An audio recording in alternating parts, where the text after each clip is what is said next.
మొత్తం జోష్‌లో ఉన్నావు. జోస్‌లో ఏం లేదు. హ్మ్. నార్మల్. ఓకే. పుట్టింది, పెరిగింది అంతా ఇక్కడ. ఫ్యామిలీ గురించి ఒకసారి. నాది శ్రీకాకుళం జిల్లా, ఓకే. కొత్తూరు మండలం, కుద్దియం విలేజ్. ఫ్యామిలీ గురించి చెప్పాలంటే అమ్మ, నాన్న, తమ్ముడు.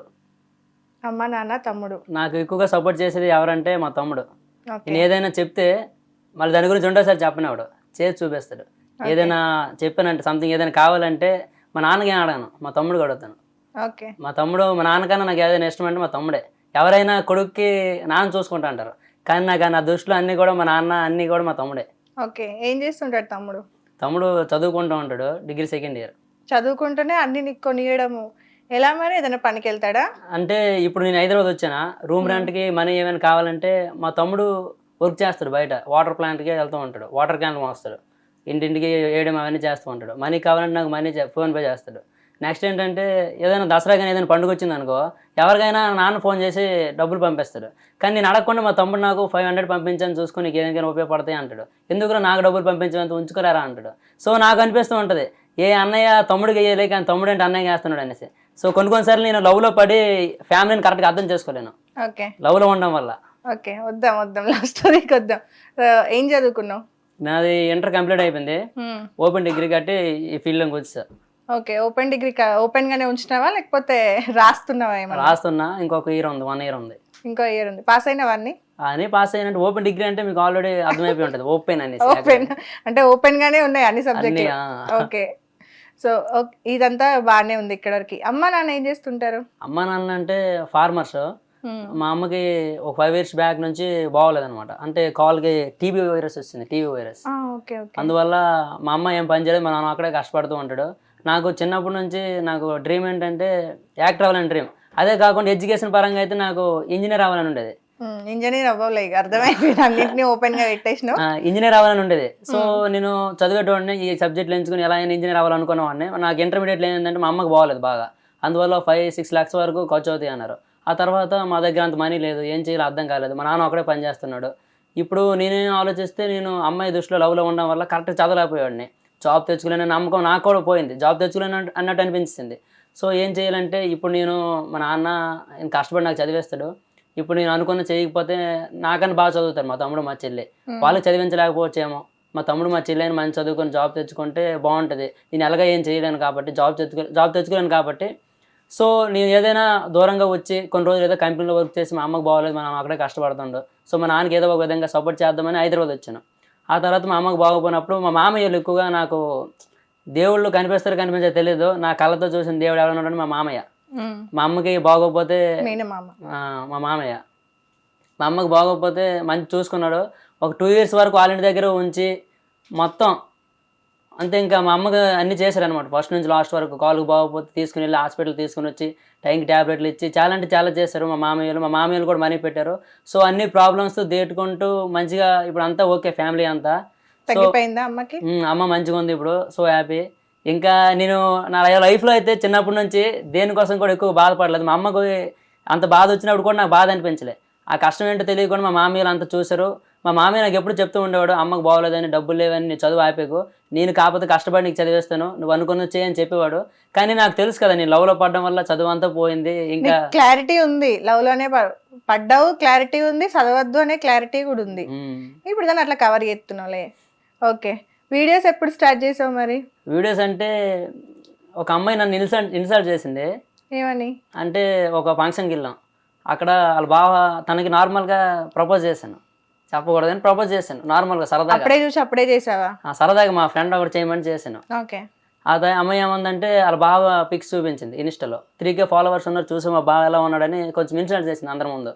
నేను ఇంతకుముందు టిక్టాక్ చేసేవాడిని వీడియోలో. టిక్టాక్లో వీడియోలు పోయాక మంచి ఫ్రేమ్ అవుతుందంటే ఇంక అంతే బాగా బాధపడ్డాను.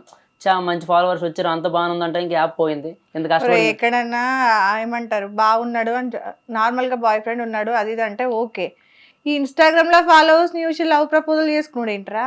మరి ఏం చేస్తాం, అక్కడ అమ్మాయి అంతే, అమ్మాయికి అక్కడ ఏం కావాలి, ఫాలోవర్స్ కావాలా? ఫాలోవర్స్ కాదు, ఇంకా బెటర్ అంతే, నాకన్నా బెటర్ ఉన్నాడని చెప్పింది వాళ్ళ బావ. అంతే మంచిగా లుక్, ఆ తర్వాత ఇవన్నీ ఉన్నాడని. ఆ తర్వాత నేనేం చేశానంటే, సో నేను ఆపేసి వదిలేసిన దాని గురించి మాట్లాడుతుంది, ఫాలోవర్స్ గురించి. ఇంతకు ముందు టిక్టాక్ చేసి వదిలేసాను పోయిందని.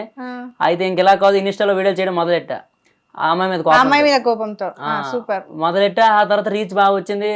తను చూస్తూ ఉంటది. నేను ఒకటే డిసైడ్ అయ్యా ఆ రోజు ఏమని చెప్పిందో, ఒకవేళ బై మిస్టేక్ లో తన మొబైల్ స్క్రోల్ చేస్తూ ఉంటే నా వీడియోస్ రావాలి, నన్ను బ్లాక్ చేసిన పక్కకు ఎవరైనా చూస్తే వాళ్ళ ఇంట్లో కూడా నా వీడియో రావాలి.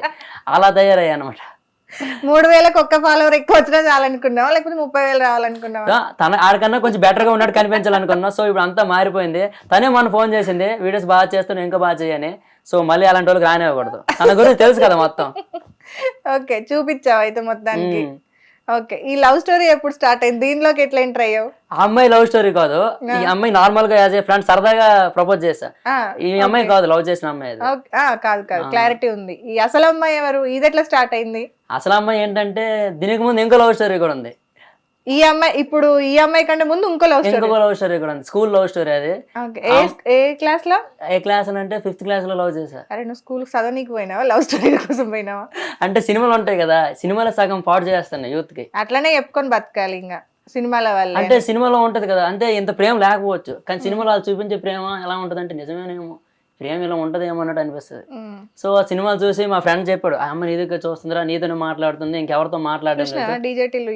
డీజేటీలో చూసాక అర్థమైంది ఈ భూమి మీద ఎంతమంది రాధికలు ఉన్నారు అనేసి. ఓకే, ఫస్ట్ ఆమె రాధిక, సెకండ్ ఆమె రాధిక, ఇద్దరు రాధికలేనా? సో ఫస్ట్ ఆమె రాధిక అంటే రాధిక కాదు, ఇందు. పేరు ఎట్లా చెప్పినావు అంత ఓపెన్ గా? ఇప్పుడు లేదా? అమ్మాయి అంటే ఇందు అంటే ఏందో అనుకున్నారు మీరు. RX 100 ఇందు చూసారా, హీరోయిన్ ఆ ఇందు. ఓకే ఓకే, పడేసిందా? ఓకే. సో ఈ అమ్మాయి ఏంటంటే అవన్నీ అమ్మాయిలు అందరూ ఆ గురించి మాట్లాడితే చాలా లవ్ స్టోరీలు ఉన్నాయి. సో ప్రతి ఒక్క అమ్మాయిని కూడా ఏమనుకునేవాడిని అంటే సరదాగా టైం పాస్ కోసం లవ్ చేసి వదిలేద్దామని ప్రేమించాను చాలా మందిని కూడా. చాలా మంది ఐ మీన్ 20+. 20+. నా ఏజ్ 22. నేను సెకండ్ ఇయర్ నుండి స్టార్ట్ చేసిన 5th క్లాస్ నుంచి లవ్ చేయడం మొదలెట్టా. ప్రతి 3 months కి ఒక అమ్మాయిని ప్రపోజ్ చేసేవాడిని. ఎలా అంటే ఇప్పుడు బస్సులో కనిపించింది అనుకో, బస్సులో దాన్ని ప్రపోజ్ చేసేవాడిని. కాలేజీలో కనిపిస్తే కాలేజీలో లవ్ చేసేవాడిని. సో అలా లవ్ చేయడానికి కూడా ఒక రీజన్ ఉంది. మా ఫ్రెండ్ నేను ఇద్దరు ఉండేవాళ్ళం. ఆవిడ నేను టార్గెట్ పెట్టుకునే వాళ్ళం, నువ్వు ఎక్కువ మంది లవ్ చేస్తావు, నేను ఎక్కువ మంది లవ్ చేస్తామని. ఏంట్రా ఇది? అయితే ఇద్దరం కూడా నువ్వంటే నువ్వెంత నేనంత అన్నట్టు. నేను ఇంటర్లో ఉండేటప్పుడు ఆర్ట్స్లో ఒక అమ్మాయిని, సైన్స్లో ఒక అమ్మాయిని, ఓఏలో ఒక అమ్మాయిని, 10th క్లాస్ అమ్మాయిని, 4 లవ్ చేశాను. ఒక అమ్మాయికి తెలియకుండా ఒక అమ్మాయికి. ఎందుకు? అదొక సరదా. మా ఫ్రెండ్స్ నేను చెప్పుకున్నాం కదా, ఎంతమంది అమ్మాయిని లవ్ చేయి, నువ్వు ఎక్కువ నేను ఎక్కువ అని. బోర్ రాకుండా ఎడిగిపోయినా ఒక అమ్మాయిని చూసేటట్టు. అంటే అమ్మాయిలు చూసేటోళ్ళు, మాకు తిరగడం అవే ఉండదు, జస్ట్ చూసి లవ్ చేసి ప్రపోజ్ చేసి అలా ఉండేది. ఎట్లా ప్రపోజ్ చేస్తుండేవాడు? ఎట్లా ప్రపోజ్ చేస్తావు? నువ్వు బాగున్నావు, నచ్చావు, నువ్వు ఒప్పుకుంటే పెళ్లి చేసుకుందాం అనుకుంటున్నా, నువ్వు ఒప్పుకోకపోతే ఇక్కడతో జీవితాన్ని ఆపేద్దాం అనుకుంటున్నా, ఈ టైప్లో.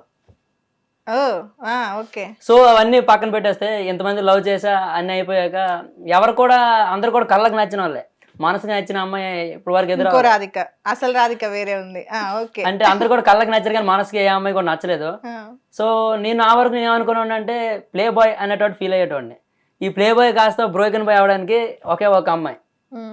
ఎంతమంది అమ్మాయిలు లవ్ చేసిన అందరు అమ్మాయిలు వేరు, తను వేరు. తనతో అక్కడితో ఆగిపోయాయి, ఇంకా ఏ అమ్మాయిని కూడా లవ్ చేయలే. తను చెప్పా కదా ఇప్పుడు స్టార్ట్ అయింది ఇది. ఎట్లా స్టార్ట్ అయింది? అసలు స్టోరీ ఏంటంటే తను నాకన్నా ముందు ఒక అబ్బాయిని ప్రేమించింది. తను కూడా కొన్ని రీజన్స్ వల్ల అబ్బాయి వదిలేసాడా, చచ్చిపోయాడా, సూసైడ్ చేసుకున్నాడు. అది తెలుసు. తర్వాత అమ్మాయి నేను మాట్లాడుతునేటప్పుడు అమ్మాయి ఎప్పుడు కూడా బాధపడుతూ ఉండేది నాకు ఆ అబ్బాయి గురించి చెప్తూ. నేనేమనుకున్నానంటే ఆ అబ్బాయికి అంత ప్రేమ చూపిస్తుంది, ఇంకా నాకెంత ప్రేమ చూపిస్తుంది అని ఫీల్ అయ్యా. ఫస్ట్లో దాన్ని అలా వండుకు ఇలా వండుకు పాజిటివ్గా ఉండాలి, ఒక అబ్బాయి నా లైఫ్ ఇంకా చాలా ఉంది, జీవితం అనేది ఇంకా అది అని చెప్తూ బాగా మోటివేట్ చేశా. సో ఫైనల్గా ఇలా అవుద్ది అనుకోలే. ఎలా అంటే ఇప్పుడు ఆ అమ్మాయి ఎంత బాధపడిందో ఇప్పుడు నేను అంత బాధపడతాను అనమాట. ఇంకోటి ఉంటుంది, కర్మ అనేది ఒకటి ఉంటుంది కదా, కర్మ. సో నేను 20 మంది అమ్మాయిని లవ్ చేసి వదిలే ఈ టైప్లో అయ్యింది. సో ఇప్పుడు అది మన మీదకి వచ్చింది. అది ఓకే. ఏమైంది అసలు స్టోరీ ఏమైంది? ఓకే, అక్కడ వరకు బానే ఉంది. కొట్టే తెచ్చారని చెప్పు, క్లియర్ గా చెప్పు. చాలా ట్విస్టులు ఉన్నాయి నీ దానిలో. ప్రపోజ్ చేసావా నువ్వే? ప్రపోజ్ చేయడం అంటే అలా అయిపోయింది. అది అలా అయిపోయింది. ఏమైపోయింది అంటే ప్రపోజ్ చేసుకోలేదు ఇద్దరం, కానీ కొన్ని మనసులో ఫీలింగ్స్ లాజిక్ అంటే ఇండైరెక్ట్ గా కనెక్ట్ అయినాయా?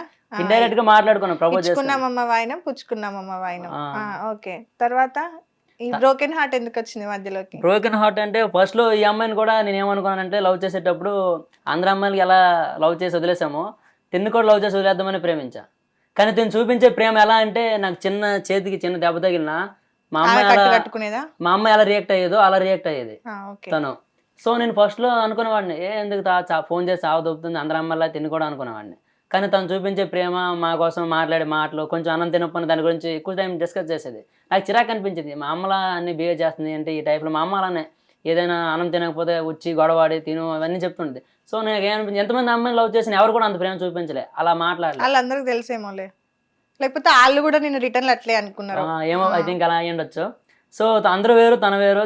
అంత ప్రేమ చూపించిందంటే ఒక్క నిమిషం మాట్లాడకపోతే బాగా బాధపడిపోయేది. 24 hours 1 minute కూడా నాతో మాట్లాడడానికి టైం లేదా అంటూ గొడవ పడేది. టైం అడిగేది, ఫోర్స్ చేసేది, చాలా చేసేది. సో తనతో లైఫ్ బాగుంటుంది అన్న ఫీల్ అయ్యా. కానీ ఇప్పుడు లాస్ట్గా ఏమైందంటే నేను అడుక్కోవాల్సి వస్తుంది. 24 minutes నాతో మాట్లాడడానికి 1 minute కూడా నీకు లేదు. ఇప్పుడు ఆ అమ్మాయి బిజీ అయిపోయిందా? బిజీ ఏంటంటే ఫ్రెండ్స్తో మాట్లాడుతున్నా. ఒకటే మాట, అర్థం చేసుకోవా? ఇంకో మాట, అర్థం చేసుకొని రానాడు నువ్వు ప్రేమించావంటే ఎలా నమ్మాలి? ఇది థర్డ్ డైలాగ్. సో ఒకటి చెప్తా, అమ్మాయిలకి ఈ రోజుల్లో కావాల్సింది టైంపాస్, మనీ, గిఫ్ట్లు, వాడుకొని వదిలేసి అబ్బాయిలు. నిజంగా ప్రేమిస్తానంటే మధ్యలో వదిలేసి వెళ్ళిపోతారు. ఫస్ట్ నువ్వు కూడా 20 మందిని అట్లానే చేసినావు కదా, మరి 20 మందిని లవ్ చేయొచ్చు. అప్పుడు నాకు తెలిసో తెలియక ఏదో జరిగింది, మాత్రం తెలిసో తెలియక జరిగిందని కవర్ చెయ్యి. అది వాళ్ళు చేస్తేనేమో రాధికలని పేరు పెట్టు, డబ్బులు కావాలి, గిఫ్ట్లు కావాలని పేర్లు పెట్టు. సో నువ్వు చేసింది ఏంది? సో ఏదో అయిపోయింది, ఫ్రెండ్స్ ఇద్దరం చేసాం, అలా అయిపోయింది. ఏదో ఎట్లా అయిపోయింది, నువ్వు చేస్తేనేగా అయింది. ఓకే, అలా అయింది అనుకోండి. సో అప్పుడు నేను వాడుకొని వదిలేసి లవ్ చేశాను. సో వాళ్ళకి కూడా అదే కావాల్సిందని నాకు అర్థమైంది. ట్రూగా లవ్ చేశాను. ట్రూ లవ్ లేదు ఈ రోజుల్లో. ట్రూ లవ్ అవదు. నువ్వు చేసింది మాత్రం ట్రూ లవ్. 22 మందిని 22 మంది నేను చెప్పా కదా, నేను వాడుకునే లవ్ చేశాను.